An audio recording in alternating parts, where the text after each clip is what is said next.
I'm creating very realistic tree trunks for twisted wire trees on Ron's Trains and Things right now. Hi, I'm Ron of Ron's Trains and Things, and in some recent videos I've showed you how I created a bunch of twisted wire pine trees and began to plant them into a mountain pine forest in the scene that you see behind me. But the question that you keep asking is, what am I going to do with the trunks of these twisted wire trees? Well, within the forest that I'm planting here, the base of the trees are all hidden by trees that are in front of them, so I wasn't concerned about the trunks of those trees. But as I'm approaching the front of this scene, obviously those trunks are going to be visible, and I need to create something that looks realistic. So today I'm going to show you how I create realistic looking tree trunk and bark texture and color. And what I'm doing, of course, is in scale pine trees, but the technique that I'll show you will work in any scale and on any kind of tree. So let's head on over to the workbench and take a look at how we do it. This video is brought to you by Midwest Model Railroad. Now with 15,000 square feet and one-day shipping, they truly are your one-stop model railroad shop. MidwestModelRR.com, link in the description. Before I begin working on a tree, I need a good solid base for it to stand on and to handle it by as I'm working on it. I like a nice chunk of extruded foam for this. This piece is approximately 4 by 4 inches and 1.5 inches thick, and it will work perfectly. I begin by covering the foam with some waxed paper. You can also use parchment paper for this, but I personally prefer the waxed paper. The material that I'm going to be using will stick to the waxed paper, but the waxed paper will tear around it in such a way that you will never know that it's there. I tape it down to the foam with some painter's tape to keep it in place, then insert the tree trunk through the waxed paper into the foam.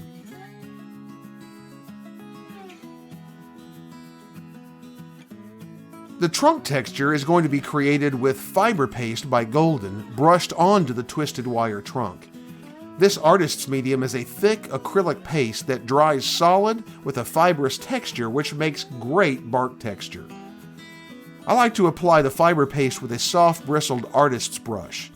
The paste will wash out of the brush, but I prefer not to use my best painting brushes for this. An inexpensive artist's brush will work just fine. I apply the fiber paste in a couple of layers on these N-scale trees. For this first coat, the goal is simply to coat the wire without making a clumpy mess. The wire is small and a little bit slick, so it takes some care and patience to get the fiber paste to stick to it. I work my way around the trunk 2 or 3 times, making sure that my last strokes are up and down the tree so as to begin making that textured appearance. I also want to be careful not to leave big clumps on the side of the tree. You can even begin to leave a bit of extra thickness at the base of the trunk, which will become the base of the tree and the root system where it comes into contact with the ground. When satisfied with the first layer, I set it aside to dry. This thin layer of paste on these N-scale trees will dry in a couple hours. A thicker layer may take a little longer. When the first layer had dried, I used a small scrap of coarse sandpaper to knock down any lumps or clumps of paste that were clearly noticeable. The goal was not to smooth the trunk, just to remove any overly large, rough, unrealistic looking areas. I then repeated the application of the fiber paste, this time using primarily up and down strokes. The goal this time was to leave none of the wire showing through, and to leave a nice bark texture on the trunk, as well as to shape the base and roots into a believable shape. For these N-scale trees, 2 applications was enough. For larger trees, you may need to make more applications, repeating several layers, or you may want to start with a dowel over the wire to create some size and apply the fiber paste over that. As you apply the paste, don't worry about a perfect shape. Trees are not perfect. Using downward strokes will help you create the broader base of the tree that looks very natural. Again, when satisfied with the shape, simply set the tree aside and allow it to dry. When the final layer of fiber paste had dried, I again sanded the trunk lightly to remove any large burrs, and then it was time for paint. I'll be painting these trees in 3 layers. I'm using this photo as a reference for the tree trunk colors. These N-scale trees are small enough that the details will be hard to see, but getting the basic colors right will make them look very realistic. The base color is a light tan.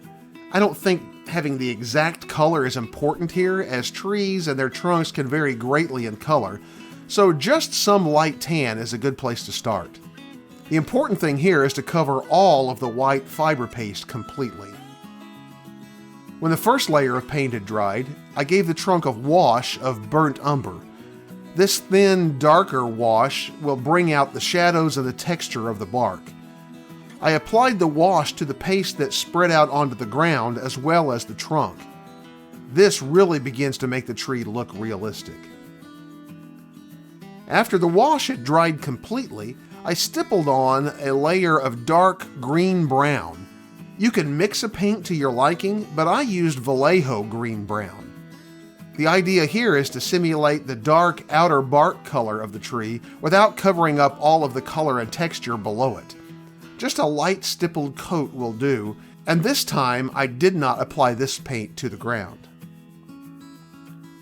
When all the paint had dried, it was time to remove the trees from the base.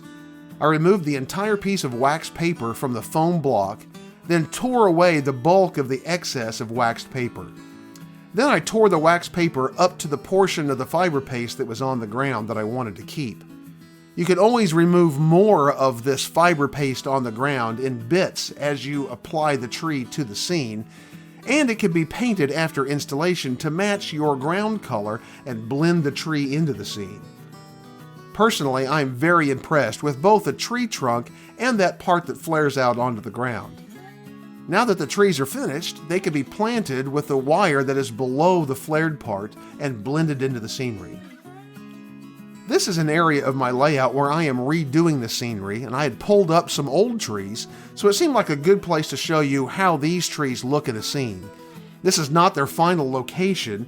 In fact, their final location is not ready for them yet, but this mock-up will give you a sense of how easily these trees are to plant and to blend into the scene, and how good the fiber paste looks, both for the trunk and its flexibility to contour to the scene and blend in with the ground.